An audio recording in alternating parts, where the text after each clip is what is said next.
কৃষিতে মানসিক শান্তি অনেকটাই আস্থা, প্রকৃতি এবং ধৈর্যের সাথে সম্পর্কিত।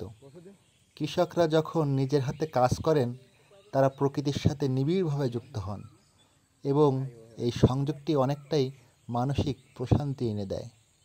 বিভিন্ন রকম গাছপালা, পশু পাখির সাথে সময় কাটানো, প্রাকৃতিক পরিবেশে যারা কাজ করে এবং সৃষ্টির প্রতি ভালোবাসা সব কিছু মিলে শান্ত একটা মন তৈরি করে। এছাড়া কৃষিকাজের সফলতা কিংবা ফলনের প্রতি সন্তুষ্টি একটি মানসিক তৃপ্তি এনে দেয়। প্রাকৃতিক পরিবেশে কাজ করার মাধ্যমে আমাদের দুশ্চিন্তা, মানসিক চাপ এবং উদ্বেগ কমে যেতে পারে। তাই মানুষ কৃষিকাজে নিযুক্ত হয়ে শারীরিক এবং মানসিক দিক থেকে সুস্থ থাকতে সক্ষম হন, কারণ এটি ধৈর্য, আত্মবিশ্বাস এবং তৃপ্তি অনুভূতি তৈরি করে। তো বন্ধুরা, সবাই ভালো থাকবেন।